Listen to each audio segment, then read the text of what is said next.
আমি ওই সময় ব্যাপক টিউশনি করতাম, ব্যাপক টিউশনি। কেন ছেড়ে দিয়েছি সেটা বলি, কেন কোচিং সেন্টার ছেড়ে দিলাম, কেন আমি আমার কোচিং বন্ধ করে দিয়েছিলাম, সেই গল্পটা বলি। আমার এক স্টুডেন্ট ছিল, একটা অনেক স্টুডেন্ট ছিল, একটা স্টুডেন্টের কারণে খুব রাগ করছিলাম আর কি।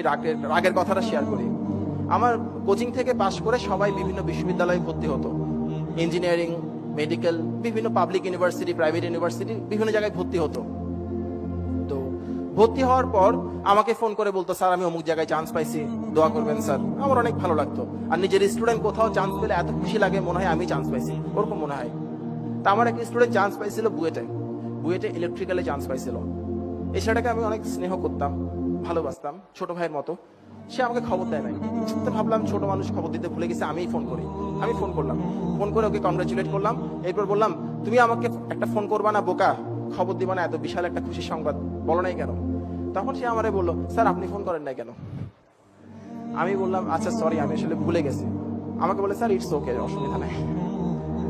তো আমি, আচ্ছা আচ্ছা, তো তুমি একদিন কোচিং এ আসো, তোমাকে একটু মিষ্টি মুখ করাই, তুমি এত কষ্ট করছো, চান্স পাইছো। বলে, স্যার আমি আসলে একটু ব্যস্ত আছি, আমি সময় পেলে আসবো স্যার। আরে ও আচ্ছা, সমস্যা নাই স্যার, আমি আসবো, সময় পেলে আসবো স্যার। তাহলে আচ্ছা ঠিক আছে ঠিক আছে, থ্যাংক ইউ, ভালো করে পড়ো। বলে, স্যার একটা বুদ্ধি দিই আপনাকে। আরে হ্যাঁ বলো। বলে, স্যার আপনার কোচিং থেকে এবার ভালো ভালো জায়গায় চান্স পাইছে, অনেক জায়গায়, আপনি মনে হয় খবরও রাখেন নাই। বলে, না আমি কিছু কিছু খবর জানি। বলে, স্যার আপনি এরকম ক্লাস হলে তো কোচিং চালাতে পারবেন না, আমাকে বলতেছে। আরে কি রে ভাই, এইভাবে কথা বলে কেন? তো আমি বললাম, স্যার বলে কি, স্যার একটা কাজ করেন, যারা যারা বিভিন্ন জায়গায় চান্স পাইছে সবাইকে ডাকেন, একটা ছবি তুলেন স্যার, সবার থেকে একটা প্রোফাইল সংগ্রহ করেন, একটা মতামত সংগ্রহ করেন। এরপর স্যার লিফলেট ছাড়েন। লিফলেট না ছাড়লে স্যার স্টুডেন্ট পাবেন না, আমরা হেল্প করবো স্যার। আপনি লিফলেট ছাড়লে আপনার ফাইন্যান্সিয়ালি আপনি অনেক গেনার হবেন স্যার, যেহেতু আপনি এটাই করতেছেন। তখন আমার কাছে মনে হচ্ছিল কেউ একজন আমার গালের মধ্যে ঠাস ঠাস করে চল লাগাই দিছে। আমি কাকে পড়াইছি?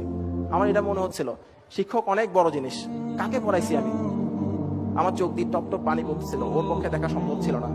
তখন আমি সিদ্ধান্ত নিলাম, যাদেরকে পড়াচ্ছি তারা বড় হয়ে আমাকে কতটুকু ভালোবাসবে, কতটুকু মনে রাখবে, কিংবা এই ধরনের অকৃতজ্ঞ আচরণ করবে কিনা। ওর কথায় কষ্ট পাওয়ার আরেকটা কারণ ছিল, এই ছেলে যখন ক্লাস 9-এ সেকেন্ড টার্মিনাল পরীক্ষা দেয়, তখন তার বাবা আঙ্কেল মারা যান, স্ট্রোক করে মারা গিয়েছিলেন, উনি স্ট্রোক করে মারা গিয়েছিলেন।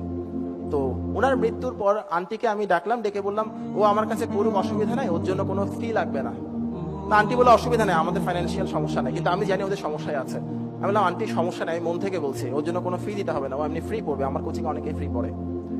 যে ছেলেকে আমি ওই সময় থেকে শুরু করে 3.5 বছর পড়াইছি, একটা পয়সাও নিই নাই, সেই ছেলে যখন আমাকে শেখাই কিভাবে পয়সা কামাতে হয়, সে পয়সা আমার দরকার নাই, ওই জন্য আমি ছেড়ে দিয়েছি কোচিংটা। আরেকটা ঘটনা ঘটছিল, আমি যখন পড়াচ্ছি পড়াচ্ছি আমার ডিগ্রি কমপ্লিট করতেছে না, তখন আমার স্টুডেন্টের গার্ডিয়ানরা বাইরে গিয়ে বিভিন্ন কথা বলতো, যে স্যার তো শুধু মাস্টারি করতেছে, কোনো মাস্টারি হচ্ছে বা শিক্ষকতা হচ্ছে আমাদের সব সমাজে সবচাইতে সম্মানিত, একই সঙ্গে স্যাডলি অসম্মানিত পেশা। আমার বলতে খারাপ লাগছে, কিন্তু এটা দুর্ভাগ্যজনক, জাতি হিসেবে আমাদের জন্য খুব দুঃখজনক এই জিনিসটা। তো এখন স্টুডেন্টরা, মানে স্টুডেন্টের গার্ডিয়ানরা বাইরে বলতো, স্যার ওদের সারা জীবন মাস্টারি করে কাটাই দিবে, আসলে ইঞ্জিনিয়ারিং স্যারের ব্রেনে কুলাচ্ছে না, ওই জন্য স্যার ডিগ্রিটা কমপ্লিট করতেছে না, এই কথাগুলো বলতো। আবার অনেকে বলতো, আসলে স্যারের পক্ষে এর চাইতে ভালো কিছু করা সম্ভব না, ওই জন্যই আমাদের ছেলে মেয়েকে পড়াচ্ছে। আমার অনেক গার্ডিয়ান এসে আমাকে কথাটা বলে দিত, যে স্যার লোকজন এভাবে করে বলে, আপনি স্যার আপনার ডিগ্রিটা কমপ্লিট করেন, শুনতে খুব খারাপ লাগে স্যার। এই পৃথিবীতে সেই কাজটা করাই সবচাইতে আনন্দের, যে কাজটা অন্যরা বলে আপনি করতে পারবেন না, যদি কখনো সেই কাজটাই করে দেখান আপনার অনেক ভালো লাগবে। আমি সেই কাজটা করার জন্য ছেড়ে দিছি, আর কোনো কিছুই না। আপনাদেরকে বলি, আপনাদেরকে অনেকেই বলতেছে তুমি এটা করতে পারবা না, তুমি পড়ো প্রাইভেট বিশ্ববিদ্যালয়ে, তুমি অংশগ্রহণ করতে পারবা না। প্লিজ কোনো রিপ্লাই করবেন না, আপনার সবগুলো রিপ্লাই হবে আপনার কাজের মাধ্যমে, আপনি আপনার কাজ করে যান, কোনো অসুবিধা নেই, দিন আসবে একদিন আপনার।